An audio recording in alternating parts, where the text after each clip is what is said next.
सम्माननीय सभामुख महोदय, म आजको विषयवस्तुमा प्रवेश गर्नुभन्दा अगाडि केही कुरा स्पष्ट गर्न चाहन्छु। जनतामा भ्रमित हुने गरी जबरजस्ती फैलिएका प्रोपागान्डाहरूको प्रतिकार गर्न र सत्य सन्देश प्रवाह गर्नका लागि एक जिम्मेवार जनप्रतिनिधिका हैसियतले आफ्नो दृष्टिकोण जनता समक्ष पुर्याउने थलो पनि संसद भएका हुनाले म यो अनुमति चाहन्छु। सभामुख महोदय, नागरिकता विधेयकका सम्बन्धमा राष्ट्रिय स्वतन्त्र पार्टी कुनै समुदायको विरुद्ध छ भन्ने भाष्य जबरजस्ती निर्माण गरेर निमुखा नागरिकलाई गुमराहमा राख्न खोजिएको छ। त्यसो गर्नेहरूलाई म यति मात्र भन्न चाहन्छु कि राजनीतिसँग कुनै सरोकार र भोट बैंकको कुनै आवश्यकता नहुँदा पनि प्राकृतिक विपत्ति, वैदेशिक रोजगारीका समस्या र मिटर ब्याज जस्ता विषयमा आवाजविहीन मधेसी जनताको पक्षमा हामी उभिएको संसार साक्षी छ। मैले श्रेय लिन खोजेको होइन, एउटा दृष्टान्त मात्र दिन खोजेको हुँ। सम्मान्य सभामुख महोदय, मलाई नागरिकले नागरिकता नपाउनुको पीडा थाहा छ, साँच्चै नै थाहा छ। कुनै पनि नेपाली नागरिक नागरिकताबाट वञ्चित हुनु हुँदैन, त्यो उसको नैसर्गिक अधिकार हो। जन्मसिद्ध नेपाली नागरिकका सन्तान र एकल आमाहरूका सन्तानको नागरिकताको अधिकार मेरो र तपाईको जति नै सुनिश्चित छ हुनुपर्छ। सभामुख महोदय, मात्र वैवाहिक अङ्गीकृतका विषयमा मौन रहेका हुनाले यसबारेमा छलफल चलाउन खोजिएको हो र सम्मानित सभामुख महोदय मार्फत म जानकारी गराउन चाहन्छु। एकल आमाका सन्तानले नागरिकता लिँदा आमाले बाबुको पहिचान नै नखुलेको स्व घोषणा गर्ने व्यवस्था हाम्रा आमा दिदीबहिनीहरूको आत्मसम्मान विपरीत छैन यो? यस्ता प्रश्नहरूको विषयमा पनि सोचौँ भनेको हामीले। विधेयक संसदमा आएको भए हामी छलफल गर्थ्यौँ, स्वामित्व लिन्थ्यौँ, तर जसरी जुन बाटोबाट प्रमाणीकरण भयो जम्मा विपत्ति यतिमा हो। सभामुख महोदय, र यदि सदनमा आएर छलफल हुने भएको भए त्यहाँ भएको विभेदका विषयमा पनि हामी कुराकानी गर्थ्यौँ। महिला र पुरुषलाई जुन विभेद गरिएको छ वैवाहिक अङ्गीकृतका विषयमा, त्यसमा पनि हामी हाम्रो धारणा राख्थ्यौँ र दुधको दुध पानीको पानी थाहा हुन्थ्यो कि यो सदनमा आइसकेपछि को के कुराको पक्षमा छन् या विपक्षमा छन् भन्ने कुरा थाहा हुन्थ्यो। त्यसकारणले यो गलत बाटोबाट गएका हुनाले गलत मानिसको पुतला जलाइएको छ भन्ने कुरा म सम्मानित सदन मार्फत जानकारी गराउन चाहन्छु। र अर्को महत्त्वपूर्ण कुरा सम्मानित सभामुख मार्फत भन्न चाहन्छु कि हामीले पार्लियामेन्टको डिग्निटी राख्नलाई कहीँ कतै चुकिरहेका त छैनौँ, यसबारेमा पनि अलिकति ध्यान आकर्षण गराउन चाहन्छु। सभामुख महोदय, जस्ता हामीहरूले छलफल गऱ्यौँ, हामी नयाँ राजनीतिक दलका हिसाबमा, चाहे ती हाम्रा पक्षबाट आएका हुन् या अन्य राजनीतिक दलबाट आएका विषयहरू हुन्, हामी काहीँ न काहीँ लज्जित भएका छौँ। यो सदन भैँसी राँगाको विषयमा गफ गरेर यदि 5 वर्ष बिताउने हो भने हामीले गोबर बाहेक केही पनि प्राप्त गर्न सक्दैनौँ। हामी आत्मआलोचना गर्न चाहन्छौँ। हाम्रा दलबाट पनि भएका कमी कमजोरीलाई आत्मआलोचना गर्न चाहन्छौँ र नयाँ राजनीतिक दलका रूपमा हामी एउटा नयाँ अभ्यास लिएर आएका छौँ। हामीले आज बजेटमा कुराकानी गरिरहँदा, राष्ट्रका महत्त्वपूर्ण मुद्दामा कुराकानी गरिरहँदा आम सर्वसाधारणमा संसदबाट गएको सन्देश राम्रो सन्देश गएको छैन। म आफ्नो भागको ब्लेम, आफ्नो भागमा परेको जुन दुःख छ त्यो आफू जिम्मेवार हुन चाहन्छु र आफ्नो राजनीतिक दलका तर्फबाट गत केही दिनहरूमा भएका बहसहरू अलिकति अमर्यादित भएकोमा क्षमा याचना पनि गर्न चाहन्छु। सम्मान्य सभामुख महोदय, म अब विषयवस्तुमा प्रवेश गर्न चाहन्छु। आगामी आर्थिक वर्ष 80-81 का लागि सरकारले गत 1 महिनामा विनियोजन विधेयकका प्राथमिकता, त्यसपछि नीति तथा कार्यक्रम अनि अहिले बजेट बारेमा बजेट प्रस्तुत गरेको छ। यी कार्यक्रमहरू हेर्दा मनमा एउटा प्रश्न जन्मिएको छ। सभामुख महोदय, सरकारले प्रस्तुत गरेको यो विनियोजन विधेयकका प्राथमिकता, नीति तथा कार्यक्रम र बजेट एउटै सरकारले ल्याएर आएको हो कि फरक सरकारको पालामा आएको भन्ने कुरामा म चाहिँ अलिकति दोधारमा परेको छु। किनभने यी कार्यक्रमहरू बीच तालमेल कहीँ कतै भेटिएको छैन। यसबारेमा छुट्टै बहस गरौँला। तर अहिले म बजेटमा केन्द्रित भई केही कुराहरू राख्न चाहन्छु। सम्मान्य सभामुख महोदय, एउटा उदाहरण मात्र यहाँ प्रस्तुत गर्न चाहन्छु। मान्नुहोस् कुनै एउटा परिवार छ, त्यो परिवारका 4 सदस्यले कमाउँछन्। एकजना सरकारी जागिरे छ भन्ठान्नुहोस्, एकजना कृषि कार्य गर्छ, एउटा खुद्रा पसल चलाउँछ, अर्को एउटा वैदेशिक रोजगारीमा जान्छ। त्यस परिवारको घरमुलीले आउने वर्ष हाम्रो प्रत्येक सदस्यको आम्दानी एउटा 5% भनौँ न, 5%ले बढ्छ भनेर हिसाब देखायो भने कसरी पत्याउने? घरमूल्य हिसाब देखाए जस्तो सबैको आम्दानीको वृद्धि दर एउटै कसरी हुन सक्छ सभामुख महोदय? जस्तै सरकारले दिने पारिश्रमिकको कुरा त्यसको वृद्धि दर सरकारले निर्धारण गर्छ। व्यापारबाट हुने आम्दानीको त्यसको चाहिँ बजारको व्यवस्थापनले निर्धारण गर्छ। वैदेशिक रोजगारीमा हुने कुरा रोजगारदातामा भर पर्छ, श्रमको माग अनुसार भर पर्छ, ती देशको नीतिले निर्धारण गर्छ। कृषिबाट हुने आम्दानी, उत्पादनको अवस्था, बिक्री मूल्यहरूले निर्धारण गर्छन्। मैले दृष्टान्त दिएको घरमूलीको त्यो 5% को बेसुरा अनुमानको उदाहरण हाम्रो अर्थमन्त्रीज्यूको अनुमानसँग ठ्याक्कै मिल्छ कि भन्ने मलाई लागेको छ। यो बजेटमा माननीय अर्थमन्त्रीज्यूले चालु आर्थिक वर्षको जम्मा राजस्वको संशोधित अनुमानभन्दा आगामी आर्थिक वर्ष चाहिँ 24.37%ले राजस्वको वृद्धि हुने अनुमान गर्नुभएको छ। यो अङ्क याद गर्नुहोला माननीय सदस्यहरू, 24.37। यस बजेटमा माननीय अर्थमन्त्रीज्यूले राजस्वका 90 वटा शीर्षकहरूमध्ये 68 वटा शीर्षकहरूबाट प्राप्त हुने राजस्वको मूल्य दर 24.37% नै हुन्छ भन्ने अनुमान गर्नुभएको छ। साथै राजस्वका मुख्य आधारहरू जस्तै कर, गैर करको दुवैको वृद्धि दर पनि 24.37% अनुमान गर्नुभएको छ। त्यसै गरी करका स्रोतहरूमा आय, मुनाफा तथा पुँजीगत लाभमा लाग्ने कर, वस्तु तथा सेवामा आधारित कर र वैदेशिक व्यापारमा लाग्ने कर सबैको वृद्धि दर 24.37% हुन्छ भन्ने अनुमान गर्नुभएको छ। सम्माननीय सभामुख महोदय, होलसेलमा गरिएको यस्तो अनुमानबाट यो पुष्टि हुन्छ कि यो बजेटको लेखन एउटा झारा टार्ने काम र एउटा गैर जिम्मेवारी काम भएको अथवा हेलचेक्राइपूर्ण ढङ्गबाट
गरिएको हो कि भन्ने आशंका गर्ने प्रशस्त ठाउँहरू रहेको छ। यद्यपि यो रेभिन्यू फोरकास्टरको रूपमा म आफूलाई प्रस्तुत गरिरहेको छैन र यो रेभिन्यू फोरकास्टिङको विज्ञ पनि म होइन, तर यसरी यो कुनै एउटा कम्प्युटरमा एउटा एक्सेल सिटमा चालु आर्थिक वर्षको अङ्क राखेर त्यसमा चाहिँ 24.37% जोडेर राजस्व वृद्धिको अनुमान यो चाहिँ जो कोहीले पनि गर्न सक्ने म देख्दछु। फेरि पनि म जोड लगाउँछु कि म रेभिन्यू फोरकास्टिङको विज्ञ चाहिँ होइन।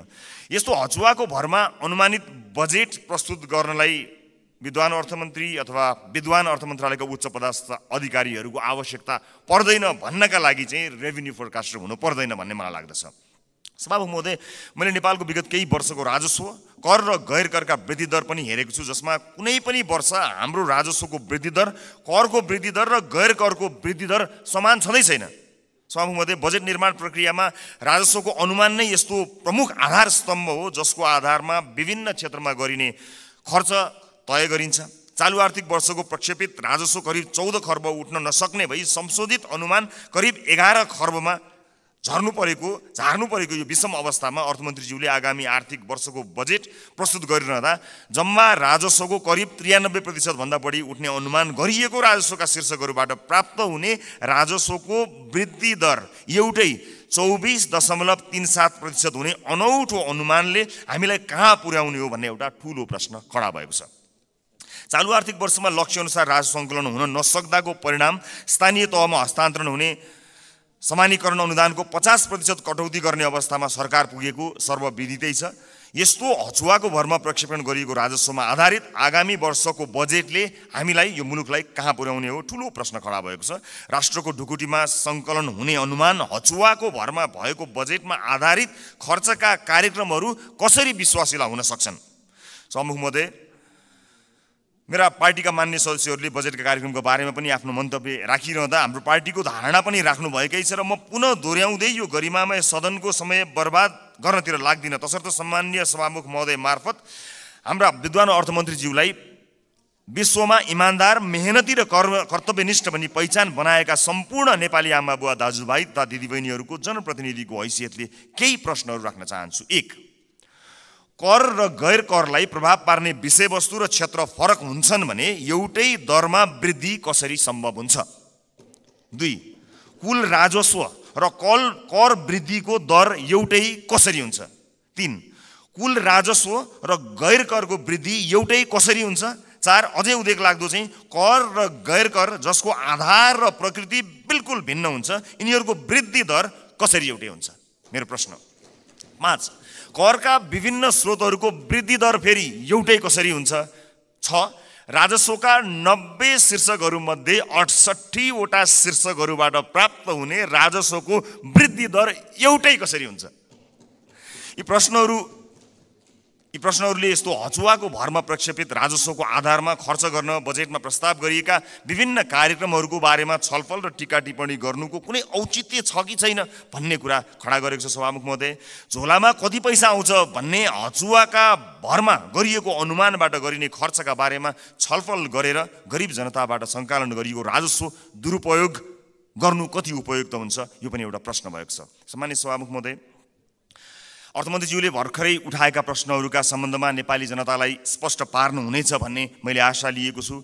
यदि यसको स्पष्ट र विश्वास लाग्दो आधार नेपाली जनता सामु आएन भने सत्ता पक्षका माननीय सांसदहरूले यो बजेटलाई कुन नैतिकताले पास गर्नुहुन्छ होला, मैले गम्भीर प्रश्न खडा गरेको छु। सम्मानित सभामुख महोदय, राष्ट्रिय स्वतन्त्र पार्टी यो सदनमा उपस्थित भइसकेको छ। विगतमा जे भए पनि अब त्यसरी नचलोस्। माननीय अर्थमन्त्रीज्यूले मैले उठाएका प्रश्नहरूको विश्वासिलो आधारसहितको भरपर्दो जवाब दिनु सक्नु भएन भने मलाई आशा छ उहाँ राजस्व अनुमानमा संशोधित प्रस्ताव लिएर आउनुहुनेछ। हामी सृजनात्मक र रचनात्मक प्रतिपक्षको भूमिका निर्वाह गर्दै उहाँको संशोधित बजेटलाई पारित गराउन फेरि अग्रणी भूमिका निर्वाह गर्नेछौँ। सभामुख महोदय, सचेत नेपाली जनताहरूले हेरिरहेका छन्।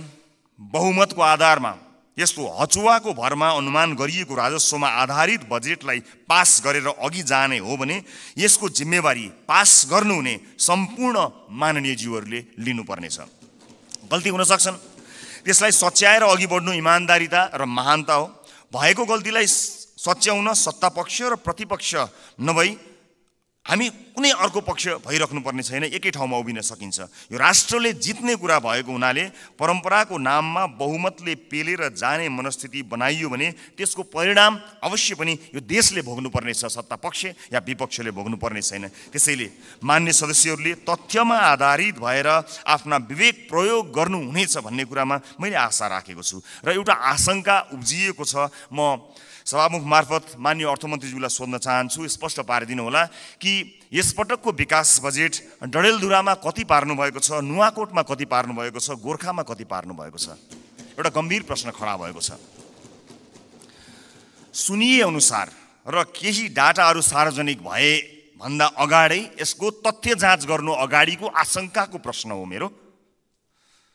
लगभग 40 देखि 50% विकास बजेट डडेलधुरा, नुवाकोट र गोर्खाका लागि छुट्याइएको जानकारी आएको छ। हामी अरूबाट सुन्न चाहदैनौँ। सञ्चार माध्यमका हेडलाइनको तथ्य जाँच हामी गर्दै गरौँला, तर म मान्य अर्थमन्त्रीज्यूबाट यसको जवाफ चाहन्छु। बताइदिनु होला डडेलधुरा, नुवाकोट र गोर्खामा कति बजेट छुट्याइएको छ, अनि मधेसलाई बजेटमा गरिएको विभेदका बारेमा कतिको जानकार हुनुहुन्छ, एकपटक बताइदिनु होला। सम्मानित सदनमा स्क्रिनहरूमा हामी बोलेको आवाज राखिएको छ। हामीले बजेटमा कुराकानी गरिरहँदा यो देशको भविष्य निर्माण गर्छौँ भनेर हामीले ब्यालेटको बाटो हुँदै यही सदन छिरेर परिवर्तन गरेरै छाड्छौँ भनेर प्रतिबद्धता गरेर आइरहँदा सदनमा भइरहने बहसहरूले यतिखेर सरकारी अस्पतालहरूमा भएको अवस्था हामीले सम्बोधन गर्न सकेका छौँ। म त भन्छु सम्मानित सभामुख महोदय, यो सदनमा 5 वर्षसम्म आजबाटै देशका 7वटा प्रदेशका सरकारी अस्पतालको लाइभ सीसीटीभी फुटेज एकातिरको भित्तामा राखौँ। देशका अझ विशेष गरेर मधेसका सामुदायिक विद्यालयका सीसीटीभी फुटेजको लाइभ फुटेज दाहिनेतिर भित्तामा राखौँ, अनि बिचमा एउटा स्क्रिनको व्यवस्था गरौँ सभामुख महोदय, जहाँ करिब प्रत्येक दिन 5-6 हजारका दरले यो देशमा भविष्य छैन भनेर यो देशबाट निस्किएर गएका, त्रिभुवन अन्तर्राष्ट्रिय विमानस्थलमा लाइनबद्ध भएका नेपाली नागरिकको तस्बिर, त्यसको लाइभ फुटेज राखौँ र 5 वर्षपछि हामी हेरौँ बिफोर र आफ्टर भनेर। हामी संसद छिर्नु अगाडि ती विद्यालय कस्ता थिए, हामीले 5 वर्ष यो सदनमा बहस गरेर ती विद्यालयलाई कस्ता बनायौँ। ती अस्पतालहरू विशेष गरेर बालबालिकाको हुने ती नजिकैको कान्ति बाल अस्पताल गए पनि हुन्छ, संसदपछि सबैजना जाउँ। त्यो अस्पताललाई हामीले 5 वर्ष यो सदनमा विभिन्न, कोही कसैले असाध्यै नरम भनेर, असाध्यै असल ज्ञानी प्राणी भनेर, कसैले हामी जस्ता चर्का आवाजमा बोलेर, जसले जसरी बोले ता भए पनि हामीले गरेको नीति निर्माणले 5 वर्ष अघि र 5 वर्ष पछाडि के फरक पर्यो भन्ने कुरा यो स्क्रिनमा राखौँ र त्यसपछि 5 वर्षपछि आउने सदनलाई त्यो स्क्रिनको अर्को दृश्य हस्तान्तरण गर्ने प्रतिबद्धता व्यक्त गरौँ। यदि यसरी गर्न सक्दैनौँ भने र यसरी रागा भैँसीका भरमा बहसहरू चलाएर अगाडि बढ्ने हो भने नेपाली जनतामा निराशा छाउँछ। सभामुख महोदय, म गम्भीर ध्यान आकर्षण गर्न चाहन्छु। यो सँगसँगै म अर्को एउटा ध्यान आकर्षण पनि गराउन चाहन्छु। हामीले बनाउने कानुनहरूका आधारमा र अझ विशेष गरेर हामीले छुट्याएको प्राथमिकताहरूका आधारमा जनजीविकामा प्रभाव पर्नुपर्ने हुन्छ, हाम्रो जीवनमा प्रभाव पार्ने होइन। तपाईँ हाम्रो जीवनमा आज यो सम्मानित सदनभित्र आएका हामीहरू नेपाली नागरिकलाई केही भनेर यहाँ आएका छौँ, तर आज सम्बन्धित मन्त्रीका जिल्लाहरूमा, अलिकति पहुँच भएका सांसदहरूका जिल्लाहरूमा जसरी बजेट बाँडफाँड गर्ने कार्य भएको छ, के तपाईँलाई लाग्छ यसपछि फेरि पनि जनताका माझमा हात जोडेर भोट माग्न जाँदाखेरि हामीले यही 5 वर्षका गतिविधि र यिनै बजेटहरू, यिनैका आधारमा नेपाली जनताले हामीलाई पत्याएर भोट दिनेछन्? दिने छैनन्। यदि नेपाली जनताले विवेक प्रयोग गरे भने दिने छैनन्। र जुन किसिमको बहस सम्मानित सदनमा केही दिन अगाडि भयो, त्यो बहस यदि निरन्तरता हुने हो भने सम्मानित सभामुख महोदय मार्फत भन्न चाहन्छु, म चाहिँ नेपाली जनतालाई अनुहार देखाउने हैसियतको रहने छैन। त्यसकारणले यो सदनमा हुने बहस अत्यन्त महत्त्वपूर्ण बनोस्, यहाँ हुने सरसल्लाहहरू महत्त्वपूर्ण बनुन् भन्ने कुराको ध्यान आकर्षण गराउन चाहन्छु र आफ्ना दलका तर्फबाट म यसको प्रतिबद्धता पनि व्यक्त गर्न चाहन्छु। सञ्चार माध्यममा आएका विषयलाई लिएर नै हामी कहिलेकाहीँ सदन अवरुद्ध पनि गर्दा रहेछौँ। त्यसको फ्याक्ट चेक गर्नु पनि महत्त्वपूर्ण हुने रहेछ। मैले निर्ममतापूर्वक भन्नै पर्छ, केही, सबै होइनन्, केही सञ्चार माध्यमहरूमा कयौँ व्यापारी व्यवसायीहरूले लगानी या विज्ञापनबाट प्रभाव पारेका छन्। यो सत्य हो। बोल्न धेरैजना किन डराउनुहुन्छ भने ती सञ्चार माध्यमहरूले गलत लेखिदिँदा आफ्नो छवि बिग्रन्छ भन्ने डरले कयौँ मान्यहरू बोल्नुहुन्न, तर त्यसो भन्न मिल्दैन। त्यसैमा आएको समाचारले संसदमा हङ्गामा मचाइरहँदाखेरि त्यो जसले समाचारलाई प्रभावित पार्न खोज्यो कुनै व्यापारी, उसले कति रमाइलो मान्दो हो। यो सदन कुनै एउटा हेडलाइनमा उचालिने ठाउँ होइन। त्यसको वास्तविकता जाँच गर्नुपर्छ, त्यसलाई परख्नुपर्छ, अनि त्यसपछि आवश्यक भए मात्र सदन घेरिनुपर्छ, सदनमा हो हल्ला गर्नुपर्छ। यो मैले आफैलाई बढी प्राथमिकता दिएर भनेको, मैले कुनै दललाई भनेको होइन। हाम्रो दल पनि यसमा सहभागी छ। त्यसकारणले हामी केही नयाँ गरौँ भनेर आएका दलहरू हामी पुरानै शैलीमा गयौँ र हामी पनि त्यही रोगमा लाग्यौँ भने मैले अघि भने जस्तै हामीले प्राप्त गर्ने भनेको यी गाई र भैँसीका अथवा भैँसी र राँगोका कुराकानी गऱ्यौँ भने अन्त्यमा हामीले प्राप्त गर्ने भनेको त्यो गोबर बाहेक केही पनि होइन। मैले सम्मानित सदनलाई यो कुरा जानकारी गराउनै पर्नेछ। सम्मानित सभामुख महोदय, यस सदनमा हामीले नेपाली जनताका लागि नीतिहरू बनाइरहँदा र विशेष गरेर बजेटमा प्राथमिकताहरू छुट्याइरहँदा हामीले छुट्याएको प्राथमिकताले आम नागरिकको जीवनलाई छुन सकेनछ भने, आम नागरिकको दैनिकीलाई प्रभाव पार्न सकेन भने हाम्रो लागि त्यो दुर्भाग्यको विषय हुन्छ। सरकारले विदेशमा रहेका नागरिकका लागि पनि अब भोटिङ राइट्स दिने, विदेशमा रहेका नेपाली नागरिकले पनि भोट हाल्न पाउने अधिकारको सुनिश्चितता गर्ने भनेर भन्यो। तर कहाँ छुट्याउनु भयो अर्थमन्त्रीज्यू बजेट? त्यसका लागि लगत सङ्कलन गर्न जानु पर्ला। निर्वाचन आयोग विदेशमा रहेका नेपालीहरूको बारेमा जानकारी लिन जानुपर्छ। त्यसका लागि कहाँ कतै मैले बजेटमा कतै मैले देखिनँ कि, मलाई क्षमा गर्नुहोला, तर त्यसलाई तपाईँले भन्नलाई त भनिदिनु भयो होला, तर प्राथमिकतामा राख्नु भएन। हामी फेरि पनि भन्न चाहन्छौँ, यो देशमा भविष्य नदेखेर विभिन्न कुरीतिका कारणले, हामीले भोग्नु परेका व्यथितिका कारणले मुलुकमै केही गरी खाउँ भन्ने अवसर नपाएर बाध्य भएर विदेश बसेका नेपालीहरूले आफ्नो देशको भविष्य छान्न पाउनुपर्छ, भोट हाल्न पाउनुपर्छ। त्यसलाई प्राथमिकताका साथ राखियोस्। म माननीय अर्थमन्त्रीज्यूलाई विदेशमा रहेका नेपालीहरूले मतदान गर्न पाउने अधिकारको सुनिश्चितताका लागि कति बजेट छुट्याउनु भएको छ, के व्यवस्था गर्नुभएको छ, म त्यसको लागि पनि जवाफ चाहन्छु। र जिल्ला निर्वाचन कार्यालयहरू खारेज गर्ने जस्तो निर्णय गलत निर्णय सच्याइयोस् भन्ने कुरा पनि म भन्न चाहन्छु। किनभने संवैधानिक निकायहरूलाई हामीले त्यसका काम कारबाहीहरूलाई यदि ध्यान दिएनौँ, तिनको स्वच्छतामा हामीले प्रश्न खडा गरेनौँ र त्यसलाई सरकारका मार्फत या कुनै मन्त्रालयका मार्फत ल्याएर राखिदियौँ भने त्यो साँच्चै नै दुर्भाग्यपूर्ण हुनेछ। त्यसकारणले यसलाई पनि पुनर्विचार गरियोस्। खर्च कटौतीका नाममा हरेक विषयलाई यसको गम्भीरता, त्यसको महत्त्व नबुझिकन गरियो भने त्यो साँच्चै नै दुःखद हुनेछ। म सम्मानीय सभामुख मार्फत यो ध्यान आकर्षण गर्न चाहन्छु। र अहिले बजारमा देखिएको वित्तीय सङ्कट, आम नागरिकले भोगेको वित्तीय सङ्कटलाई सम्बोधन गर्ने र त्यसमा उत्साह छर्ने किसिमका कुनै पनि कार्यक्रमहरू हामीले देख्न सकेनौँ। आज एकपछि अर्को सटरहरू बन्द भएका छन्। आज कयौँ व्यापारी व्यवसायीहरू बैंकको चर्को ब्याज तिर्न नसकेर कयौँ व्यापारी व्यवसायीहरू आत्महत्या गर्ने अवस्थासम्म पुगेका छन्। मेरै निर्वाचन क्षेत्रमा शङ्कर कणेलले आत्महत्या गर्नुभयो र उहाँको सुसाइड नोटमा लेखिएका कुराहरू गम्भीर छन्। यस्ता धेरै समस्याहरू देखिएका छन्। आज प्रत्येक 3वटा सटरमा एउटा सटर बन्द भएको अवस्था छ।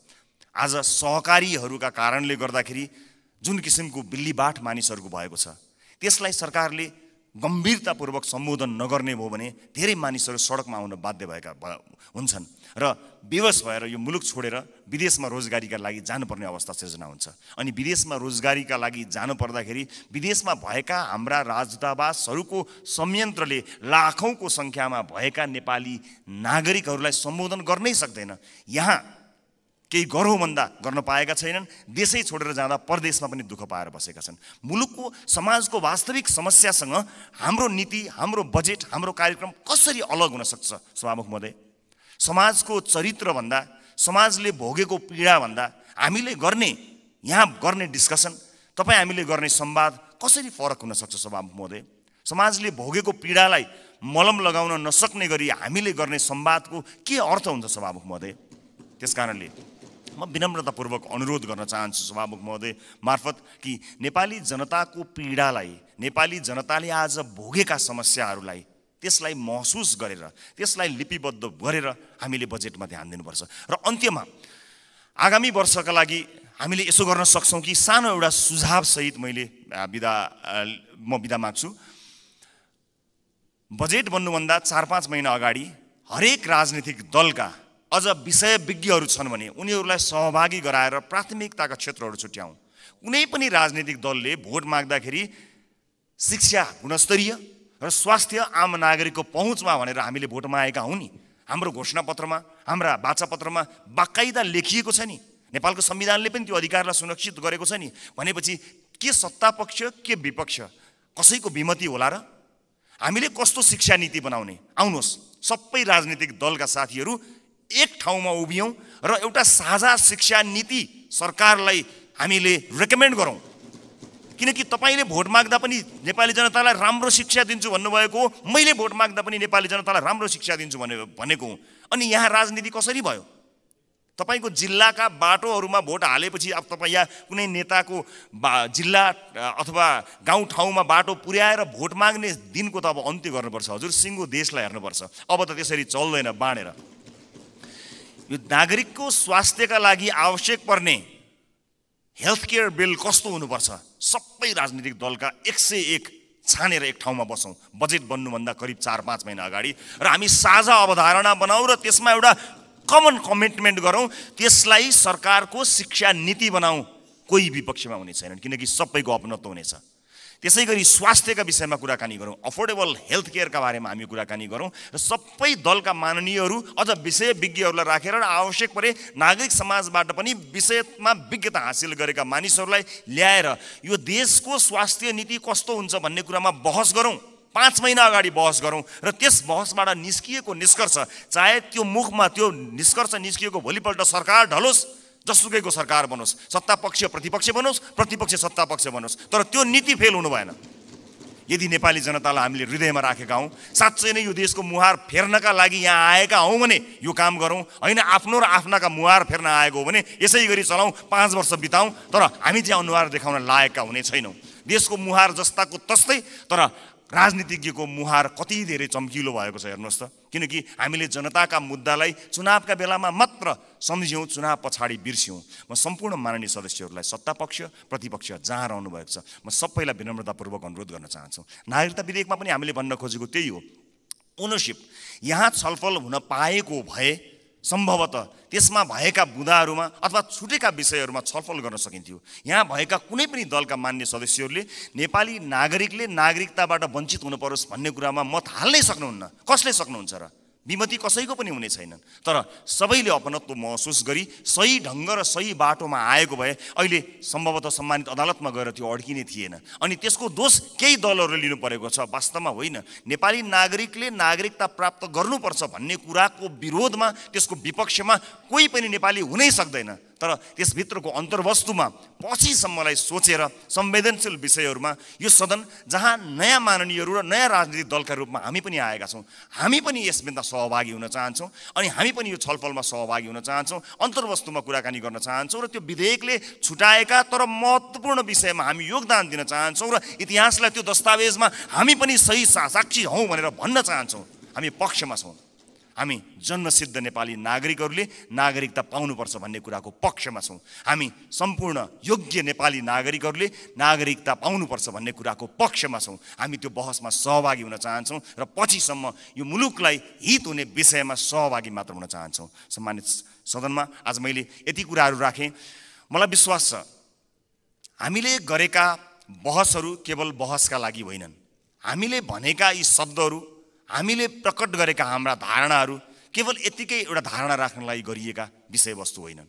विशेष गरेर यसपटकको संसदका सबै जस्तो सेसनहरूमा, सबै जस्तो विषयहरूमा आम नागरिकको चासो तुलनात्मक रूपमा अघिल्ला वर्षहरूको भन्दा बढी भएको एउटा डाटाले बताएको छ। अर्थात् नेपाली नागरिकहरू तुलनात्मक रूपमा नेपालको संसदमा भइरहेको बहसलाई अचेल, अत्यन्त गम्भीरताका साथ हेरिरहेका रहेछन्। एउटा अध्ययनले त्यो बताएको छ। यस्तो चासोको विषय बनेको यो सदन हाँसोको विषय नबनोस्, महत्त्वपूर्ण निर्णयहरू आउन सकुन् र एक अर्कामा सहकार्य गर्दै संसदीय मर्यादालाई कायम राख्दै बहसहरू कायम गरेर मुलुकका लागि केही चिज दिन सकियोस्। र यो 5 वर्षमा जसरी भनिन्छ नि, हामी हाम्रो जीवनको 5 वर्षलाई पल्टाएर हेऱ्यौँ भने 5 वर्ष अगाडि हामी कहाँ थियौँ र 5 वर्ष पछाडि हामी कहाँ छौँ भन्ने कुरा हामी सजिलै हेर्न सक्छौँ। व्यक्तिको जीवनमा 5 वर्षको धेरै ठुलो महत्त्व हुन्छ। देशको जीवनमा पनि त्यो 5 वर्षको अझ धेरै महत्त्व हुन्छ। त्यसकारणले हामी यो सदनको जब अन्तिम दिनमा यहाँ बोल्नेछौँ, अघि मैले भने जस्तै हामीले विशेष गरेर देशको टड्कारो समस्यामा रहेका नागरिकको स्वास्थ्यमा यो 5 वर्ष सदनभित्र आएर हामीले के गर्यौँ त्यो भन्न पाइयोस्। त्यसपछि निर्वाचित हुने मान्यज्यूहरूलाई बुझाउन पाइयोस् हामीले यो देशका लागि यति गर्न सक्यौँ, बाँकी तपाईँको जिम्मा भन्न सकियोस्। अघिल्लो सदनले हामीलाई के बुझायो? आज अघिल्लो सदनले बुझाएका कयौँ भ्रष्टाचारका काण्डहरू काँधमा बोकेर हामी हिँड्नु परेको छ। त्यसको निराकरण गर्नुपर्दाखेरि यहाँ एउटा दलको नाम आयो भने अर्को दलले विभिन्न बाहनामा बार्गेनिङ गरेर त्यसलाई विषयान्तर गर्न खोज्ने हो कि भन्ने आशंका पैदा भएको छ। एउटा विषय उठ्छ, त्यसपछि त्यो विषय सेलाउँछ, अर्को विषय उठ्छ। कता कता आशंका पैदा भएको छ। मैले भनेको थिएँ कि कहीँ पुराना राजनीतिक दलहरू एक अर्काको पोल खुल्ला भनेर आत्तिएका त छैनन्, विषयान्तर गर्न लागिरहेका त छैनन्। हामीलाई डर भएको छ। नेपाली जनताले नयाँ म्यान्डेट दिएर पठाएको राजनीतिक दलका रूपमा हामी पुराना माननीयज्यूहरूबाट सिक्न चाहन्छौँ, बुझ्न चाहन्छौँ। तपाईँको राजनीतिक लडाइँ र तपाईँको राजनीतिक इतिहासको मानमर्दन गर्ने हाम्रो ध्येय कहीँ पनि छैन। कुन सङ्घर्षले तपाईँले आज यो दिन ल्याउनु भएको छ? हामी त सजिलै राजनीतिमा आयौँ। साँच्चै भन्नुपर्दा हामीलाई राजनीतिमा त्यो सङ्घर्ष गर्नु परेन। तपाईँहरू त राज्यले लखेटेको, राज्यले मार्छु भनेको, भूमिगत बस्नु परेको, जेल जीवन बिताउनु भएको त्यति ठुलो सङ्घर्ष गरेर तपाईँहरूले यहाँ ल्याउनु भएको छ। हामीलाई गर्व छ तपाईँहरूप्रति।